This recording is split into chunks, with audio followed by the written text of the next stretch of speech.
Y estamos ya en el cuarto audio. En el último se comentó sobre San Justino, cómo esa tradición en el tema litúrgico se mantuvo y cómo la liturgia se transmitió sobre la base de la tradición. Tanto es así que, bueno, estamos a 2000 años y estamos celebrando en esencia exactamente lo mismo que relata San Justino. Y después de relatar cómo procede la liturgia, que esencialmente digo es como la misa actual, decía él, con las lecturas se hacían las memorias, se leían las memorias de los apóstoles y escritos de los profetas.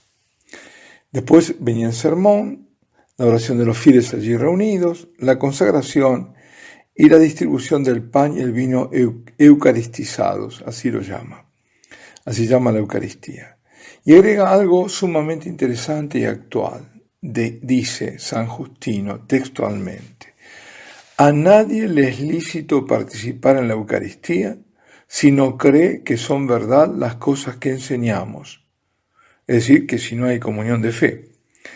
Y no se ha purificado en aquel baño que da la remisión de los pecados y la regeneración. Es decir, que no haya recibido el bautismo. Y no vive como Cristo nos enseñó, es decir, en la misma moral cristiana.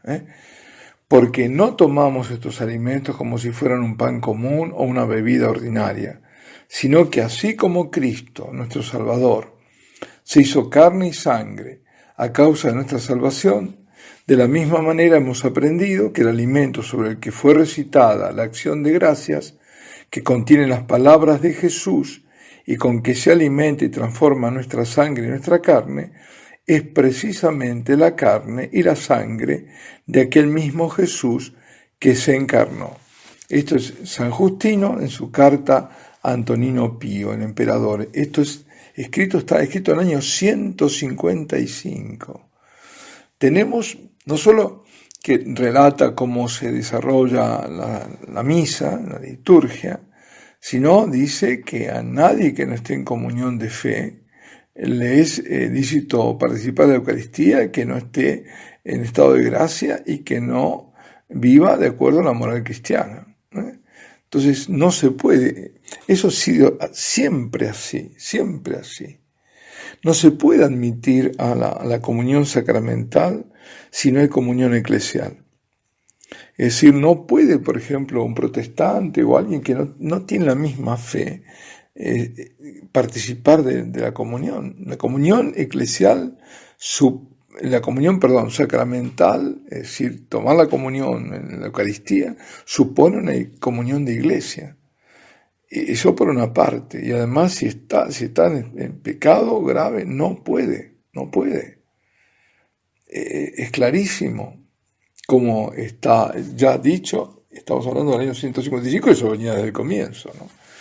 La tradición comienza con los apóstoles, quienes después de la ascensión del Señor y de recibir el Espíritu Santo en Pentecostés, siguiendo el mandato justamente de Jesucristo, van por todo el mundo a enseñar todo lo que Él les había enseñado, haciendo discípulos de Cristo y bautizándolos, como creo que lo comentamos, Mateo 28, 19, 20, y bueno, en todos lados está ese mandato en los sinópticos clarísimo, de ir por el mundo, de evangelizar, de bautizar.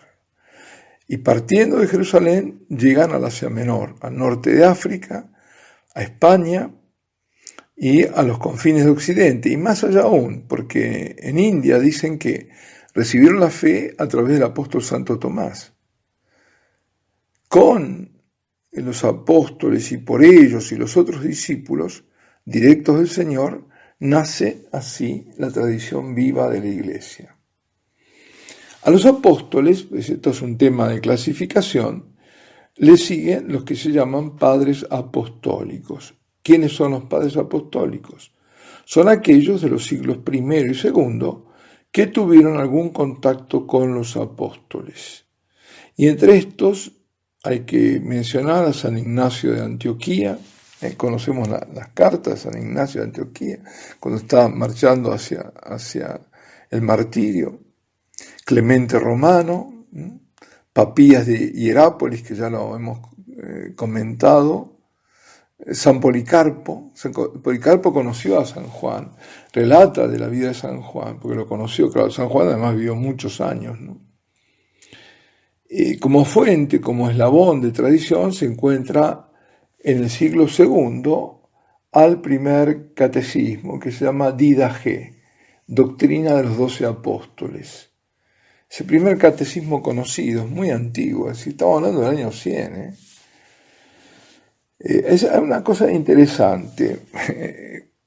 Una de las cosas que recuerdo haber leído en la Didache hace tiempo, pero lo recuerdo, decía algo así como: vosotros no hagáis como ellos. Es decir, ellos, ¿quiénes son? Los judíos. Dice, ellos ayunan martes y jueves, vosotros debéis ayunar miércoles y viernes. Fijaos de dónde viene el ayuno miércoles y viernes, está en la Didache. Bien, todos estos autores nos transmiten la predicación apostólica, esa predicación que nos permite conocer cómo fue la iglesia naciente.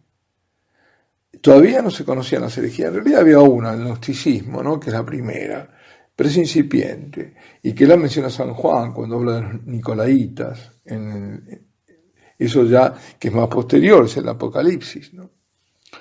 La iglesia no debe enfrentarse todavía a doctrinas extrañas, a grandes herejías que aparecen luego de la generación de los apóstoles y de los padres apostólicos. Porque si vemos bien, es recién en el siglo III o IV que aparecen estas herejías.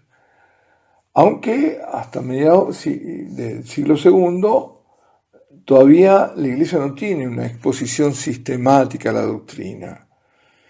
Lo que más interesa son aspectos disciplinares, de culto, pero de todos modos ya se está confirmando el cristianismo en cuanto a una iglesia fundada sobre la tradición apostólica que se diferencia del judaísmo.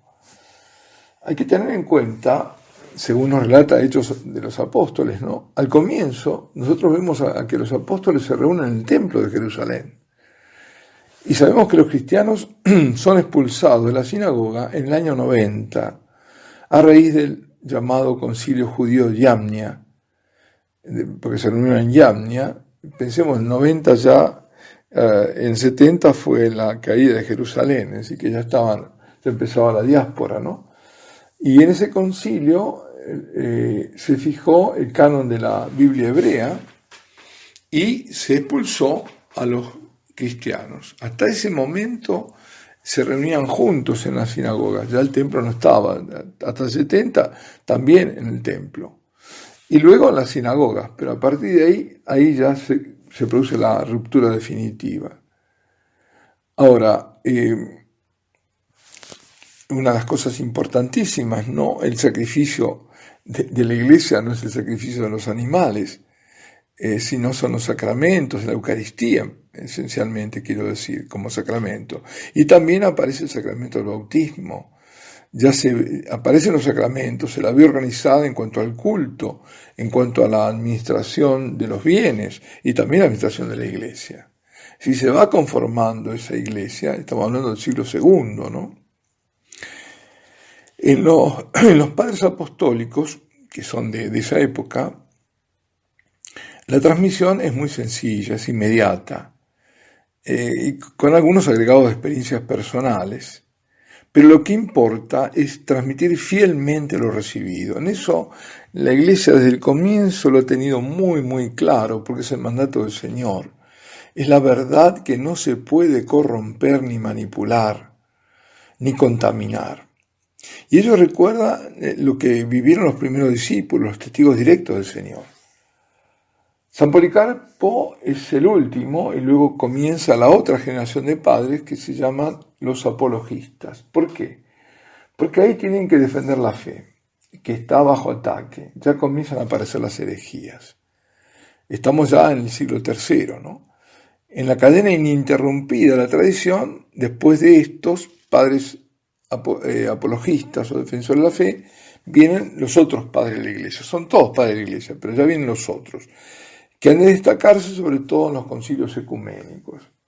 En otro audio hemos hablado, ¿no es cierto?, de San Cirilo de Alejandría, hablamos de San Atanasio, son estos padres de la Iglesia que aparecen en los concilios defendiendo la fe, defendiendo el dogma ante estos ataques de estas herejías que aparecían ahí.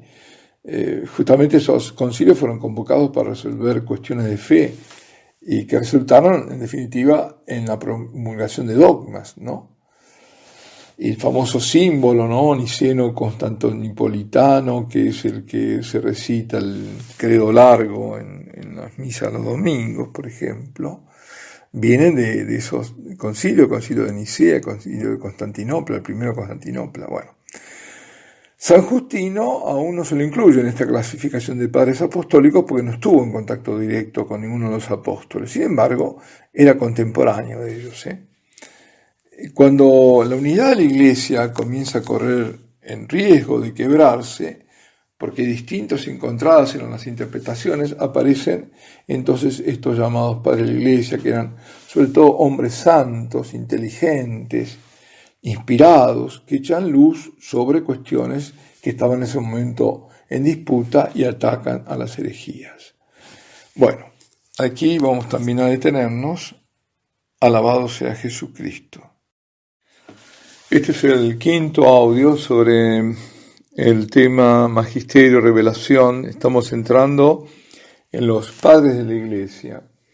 Y hablando de magisterio, me pareció más que oportuno tocar el tema de los padres de la Iglesia, siguiendo la estela que dejó el Papa Benedicto XVI. Él tuvo una serie de catecismos, de catequesis, mejor dicho, los miércoles, la audiencia de los días miércoles, durante varios, creo que fue en 2007, si no recuerdo mal, y hablando de este tema, tocaba en cada vez un padre diferente. Estos padres de la Iglesia son pastores insignes, sus enseñanzas son consideradas por la Iglesia como un fundamento, ¿no?, de la doctrina ortodoxa, de la verdadera y recta doctrina, la sana doctrina. Y por su cercanía con los apóstoles nos presentan también una correcta interpretación de las Sagradas Escrituras. Esto forma parte de lo que decíamos, ¿no?, de la tradición.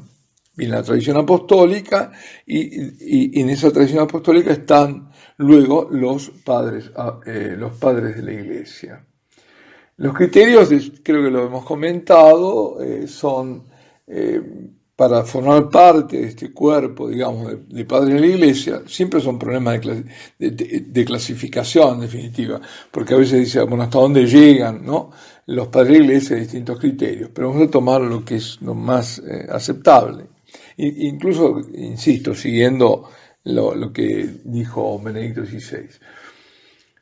La antigüedad, por ejemplo, la ortodoxia, sin lugar a dudas, es un criterio para decir que es un padre de la Iglesia. La santidad de vida, aunque no todos han sido canonizados, ya lo veremos, ¿no?, Orígenes y Tertuliano no, porque hubo parte también de su doctrina, hubo errores, entonces por eso no fueron.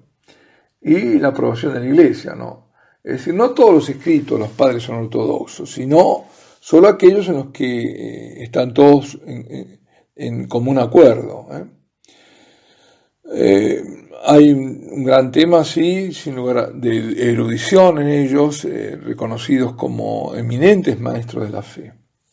Y son los que están sentando, como digo, la base de la doctrina que se va a ir desarrollando, interpretando mejor, explicitando verdades de la fe, esclareciendo sobre lo que ya estaba revelado. Bien. Tenemos entonces, por un lado, después de los apóstoles, los primeros testigos de la fe cristiana, que incluso aparecen en el Nuevo Testamento algunos, no solo los apóstoles, aparecen luego los que llamaban padres apostólicos, es decir, la primera y la segunda generación de la Iglesia después de los apóstoles. Y como diría Benedicto, así comienza el camino de la Iglesia en la historia. Entonces nos encontramos siguiendo el recorrido que él hizo, el itinerario. El primero es San Clemente, obispo de Roma. En el canon romano es mencionado. Es el tercer sucesor de Pedro, Lino, Cleto, Clemente. Cuando se menciona el canon romano. Es decir, Lino, Cleto o Anacleto. Y luego viene Clemente. Después de Pedro, claro. Es el testimonio más importante, digamos, el testimonio más importante sobre su vida la da San Ireneo de León, ¿no? Obispo de León, en el año 202. Atestigua que San Clemente había visto a los apóstoles y dice así, lo dicen adversus hereses, es decir, contra los herejes, que es la gran obra de San Ireneo, que también lo veremos más adelante. San Ireneo es otro de los padres, ¿no? Y dice que San Clemente había visto a los apóstoles y tenía así textualmente, dice, todavía la predicación apostólica en sus oídos y su tradición ante sus ojos. La autoridad, el prestigio de este obispo de Roma fue muy, muy grande, pero la única obra que se la reconoce como auténtica, sin lugar a dudas, es la carta a los Corintios. Eusebio de Cesarea, que fue el gran historiador, ¿no? Archivero de los orígenes cristianos, tiene una historia de la Iglesia, ¿no? Nos hizo llegar una carta, que es esa carta auténtica de Clemente, y dice que fue escrita por él de parte de la Iglesia de Roma a la Iglesia de Corinto. Sabemos que desde hace mucho tiempo, y todavía hoy, dice Eusebio, es leída públicamente durante las misas, la asamblea de los fieles, eso lo llamaban la misa, ¿no? Pues bien, Clemente en esa carta se lamenta de las calamidades, las tribulaciones que estaba sufriendo y que no le impidió una intervención, porque se había pedido una intervención de Roma. Ahí ya se empezaba a ver desde el comienzo la primacía de la Iglesia de Roma, ¿no? Entonces dice, no, ahora, ¿cuáles eran esas adversidades? Bueno, fue en la persecución de Domiciano. Es decir, que por eso la fecha de la carta se piensa que fue después del 96, que fue cuando terminó la persecución, después del año 96.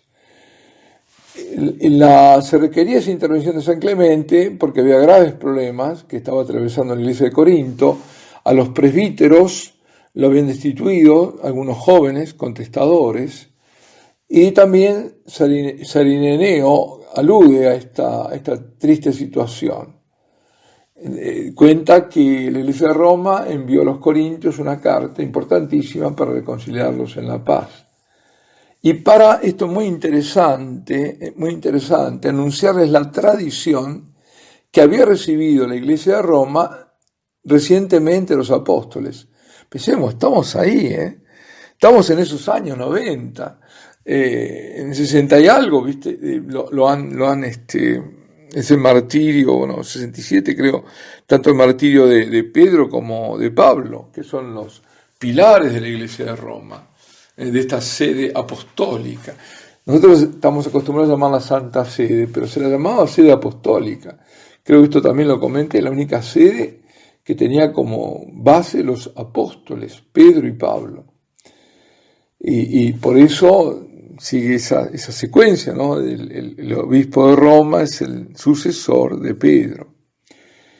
Bueno, esta carta constituye el primer ejercicio del primado romano después de la muerte de San Pedro, porque antes estaba Pedro, pero la primera se ve ahí en esta carta como documento, ¿no? En esa carta, ya recordemos que a esa iglesia de Corinto le había dedicado 2 cartas, por lo menos las que tenemos conocimiento, San Pablo. Pues Clemente toma o retoma esos temas de San Pablo. Y sobre todo, por un lado, les habla de la buena nueva, de la gracia que salva, es decir, el Señor que nos previene y que nos da el perdón, y la gracia de ser cristianos, hermanos y hermanas del Señor, como dirá San Pablo, coherederos de Cristo. Esa es una parte, si la bondad del Señor, su misericordia, diríamos hoy, que siempre es más grande, mayor que todos nuestros pecados. Pero también, no era solo eso, en la carta también dice la otra parte, debemos comprometernos de manera coherente con ese don recibido y responder a ese anuncio de salvación, lo mismo que hacía Pablo, ¿no? Más o menos en la misma línea lo está diciendo San Clemente. Pero hay una novedad, y la novedad es que al final presenta una gran oración, y en esa gran oración concluye la carta. Él está invitando a los fieles a la humildad, al amor fraterno. Dirá, seamos una porción santa, practiquemos todo lo que exige la santidad.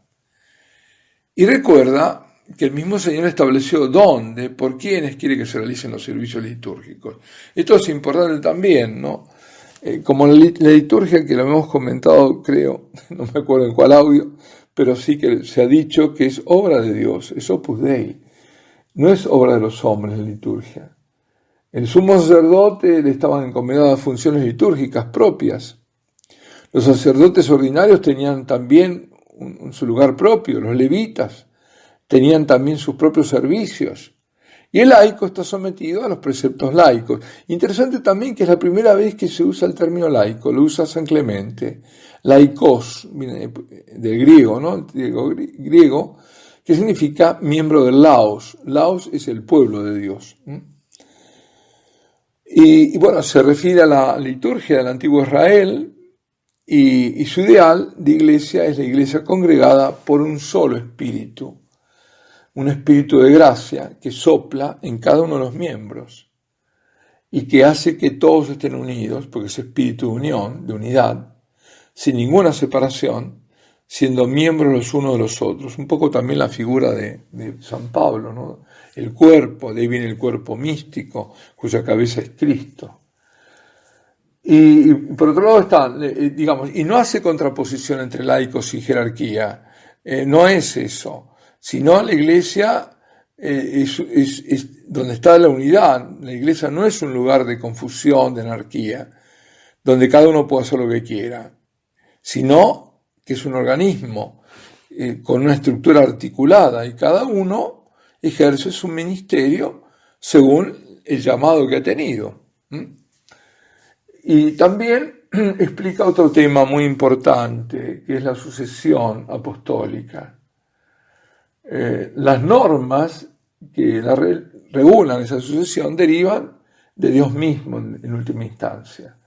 El Padre envía a Jesucristo, quien a su vez envía a los apóstoles.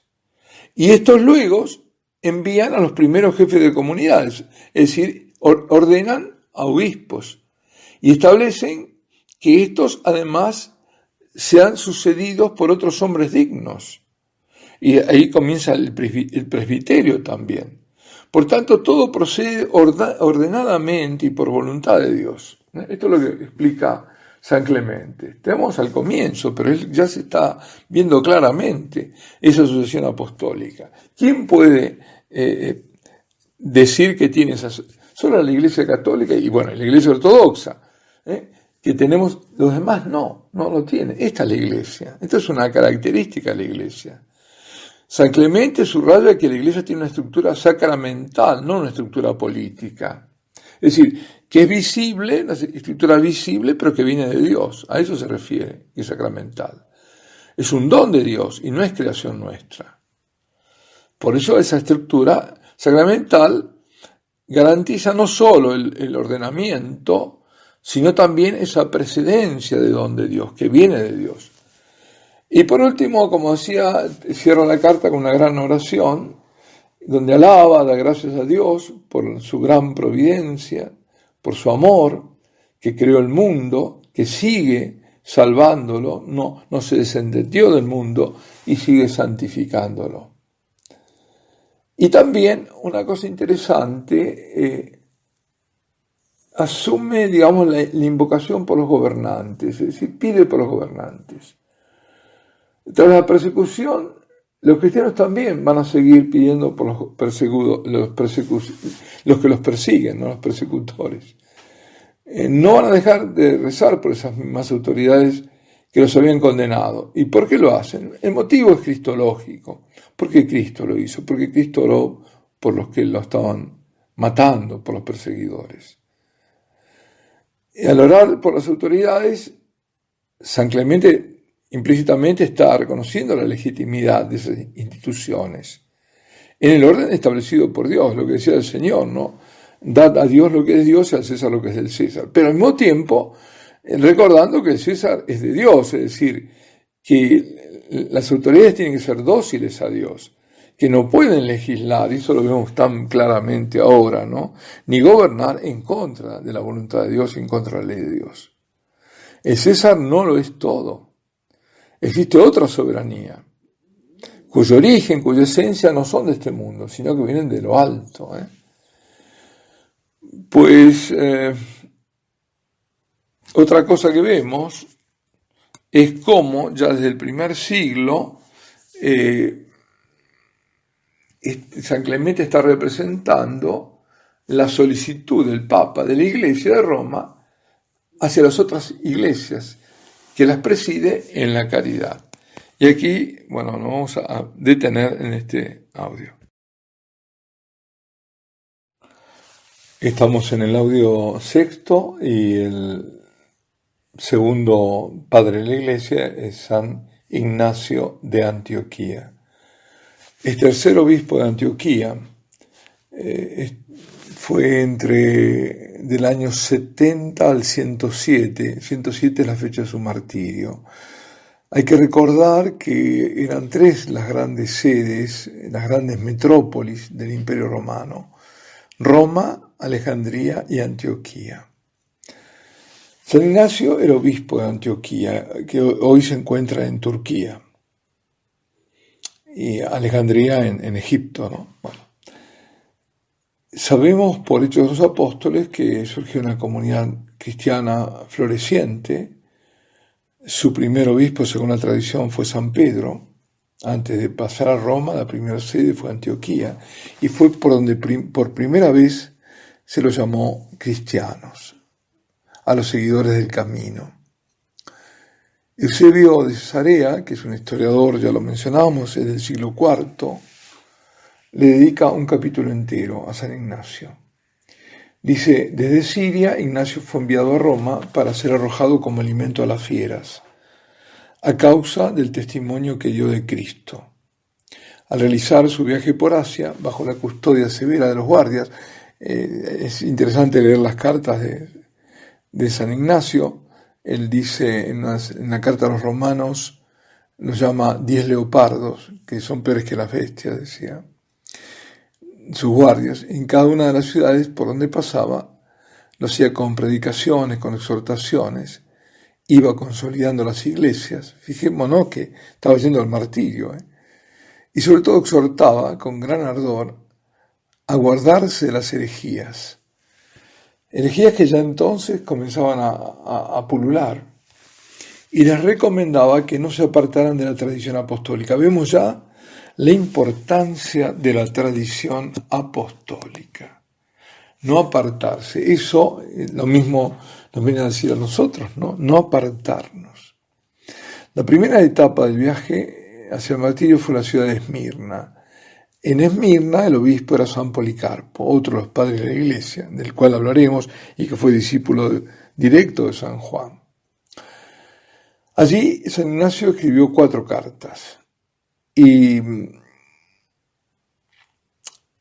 ningún padre de la Iglesia expresó con tanta intensidad como San Ignacio el deseo de unión con Cristo y de vida en Él. Porque en San Ignacio, convergen 2 corrientes espirituales: la de San Pablo y la de San Juan. La de San Pablo está orientada siempre a la unión con Cristo, y la de San Juan orientada a la vida en Cristo. Y todo eso desemboca en definitiva a imitar a Cristo, la imitación de Cristo. Y siempre, constantemente lo está diciendo, lo llama San Ignacio a Cristo, a Jesús, mi Dios, nuestro Dios. Y así también San Ignacio en estas cartas suplica a los cristianos de Roma que no impidan su martirio. Dice, si me queréis, no hagáis nada. Y esto que digo ahora, lo digo con toda lucidez. Y si mañana cambiara y dijera otra cosa, os pido el favor que me dejéis triturar por las bestias. Está impaciente por unirse a Jesucristo. Dice, para mí es mejor morir en Jesucristo que ser rey de los términos de la tierra. Quiero a aquel que murió por nosotros, quiero a aquel que resucitó por nosotros. Permitidme ser imitador de la pasión de mi Dios. Qué tremendo, ¿eh? Qué ardor, qué fuerza. Y en estas expresiones también ardientes de amor, percibimos el notable realismo cristológico que es típico de la escuela de Antioquía, de la iglesia de Antioquía. Porque habla de la encarnación, de ese Dios concreto, de la humanidad de Cristo, verdadera, concreta humanidad. Dice, es realmente, dice San Ignacio, del linaje de David. Realmente nació de una virgen, realmente fue clavado en la cruz por nosotros. Es la oposición total a los gnósticos, ¿no? A los primeros gnósticos que decían que no, que bueno, que era una apariencia de hombre, pero que no era hombre verdadero. No, era hombre verdadero, como Dios verdadero también, ¿no? Y a menudo repite que Dios es unidad. Habla y exhorta tanto la unidad.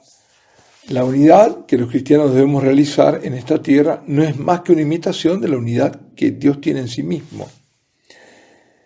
Y también en la carta a los Corintios de San Clemente Romano hay partes muy parecidas a las de la carta, por ejemplo, que se dirige a Éfeso, a los cristianos de Éfeso, San Ignacio. Le dice que tengáis un mismo sentir con vuestro obispo. Eso recuerda a San Clemente. Además dice, vuestro colegio de presbíteros está tan armoniosamente concertado con su obispo como las cuerdas con la lira. Tiene a veces estas metáforas de tipo sacadas de la música, ¿no? Dice que vuestra concordia viene del corazón, ¿no? De los corazones que están al unísono vibran, y con vuestro amor sinfónico cantáis a Jesucristo. Esa armonía de la música comparada a esa unidad del obispo con su colegio de presbíteros, sus sacerdotes. Y dice también, así vosotros cantáis a una en coro, para que en la sinfonía de la concordia, después de haber asumido el tono de Dios en la unidad, cantéis con una sola voz. Preciosa imagen. A los cristianos de Esmirna le escribe, le recomienda que nadie haga nada en lo que atañe a la iglesia sin contar con el obispo. Pero después tiene una carta al obispo de Esmirna, que es San Policarpo, donde le dice que él se ofrece como rescate por quienes se someten al obispo, a los presbíteros y a los diáconos. Y exhorta, trabajad unos junto a otros, es decir, tanto obispo con su clero, como el clero con el obispo y los fieles con todos ellos, todos juntos, todos en total armonía, luchad unidos, corred a una, sufrid, dormid y despertad todos a la vez, como administradores de Cristo, como sus asistentes y servidores. Y también les dice, vuestro bautismo ha de permanecer como vuestra armadura, la fe como un yelmo, la caridad como una lanza, la paciencia como un arsenal de todas las armas. Esta es la carta a San Policarpo y también son figuras que las conocemos por San Pablo. En todas las cartas de San Ignacio, por un lado se ve la estructura jerárquica de la comunidad y por la otra la unidad fundamental que vincula a todos los fieles de Cristo entre sí. De un lado está la estructura jerárquica, pero que van en consonancia, no contrapuestas. Y de otro lado, todos los fieles, pero vinculados, a esa estructura. Y claro, la responsabilidad de los obispos, de los presbíteros, de los diáconos, en esta edificación de este edificio es muy grande. Es la comunidad que tiene que edificarse. Y ellos son los responsables. En la carta a los Magnesios habla de la unidad. Dice, sed uno, recordando la oración de Jesús en la última cena, que sean uno, me pide que seamos uno como tú y yo, dice el Padre, somos uno. Entonces dice ahora San Ignacio de Antioquía, una sola oración, una sola mente, una sola esperanza en el amor. Corred todos a una a Jesucristo. Él es uno, y procediendo del único Padre, ha permanecido unido a Él y a Él ha vuelto en la unidad. La importancia de la unidad. Pero, lo hemos comentado también, me parece, sí, estoy seguro, o bueno, fue en homilía, la importancia de la unidad, pero en la verdad, no cualquier unidad. Eso es fundamental. La unidad en la caridad y en la verdad. Una unidad, que no se sustente en la verdad es una ficción, es una verdad falsa, absolutamente falsa. Los mafiosos también están unidos, pero no están en la verdad ni en la caridad. Entonces, la unidad no por la unidad en sí, por sí misma. La unidad es en valor cuando esa unidad está en la caridad y está en la verdad de la fe, la verdad de Cristo. San Ignacio fue el primero en atribuir a la Iglesia el adjetivo de católica. Ahí es donde aparece en él. Estamos siempre en el primer siglo, entre el primero y el segundo, pero ahí estamos. Es decir, católica significa universal. Dice, donde está Jesucristo, allí está la Iglesia católica. En la carta a los cristianos de Esmirna lo dice. Y también dice, en el servicio de unidad a la Iglesia católica, la comunidad cristiana de Roma ejerce una especie de primado en el amor. De nuevo se reafirma, también no solo en San Clemente, sino en San Ignacio de Antioquía, el primado de Roma. Ya está el comienzo. Es la iglesia venerable, por encima de todas las iglesias, dice, preside en la caridad, tiene la ley de Cristo, lleva el nombre del Padre, en la carta a los romanos. Se lo llama por eso también el doctor de la unidad, a San Ignacio de Antioquía. La unidad de Dios y la unidad de Cristo, y la unidad de toda la iglesia de Cristo. Nos invita a todos, nos va invitando realmente San Ignacio, a configurarnos con Cristo. ¿Qué quiere decir configurarse? Habrán oído esto tantas veces. Es la unión con Cristo, es la vida en Cristo. Esas dos corrientes que decía antes, la de San Pablo y de San Juan, la unión con Cristo, la vida en Cristo. Y además esa entrega a su iglesia, nos va en unidad con el obispo. Es decir, hay una síntesis entre la comunión de la iglesia en su interior y la misión de la iglesia, la proclamación del evangelio a los demás. Porque la razón de la iglesia, ¿cuál es? No solo formar comunidad, sino ir a proclamar el evangelio. Ese es el mandato de Cristo, nunca tenemos que olvidarnos de eso. Bueno, vamos a detenernos aquí.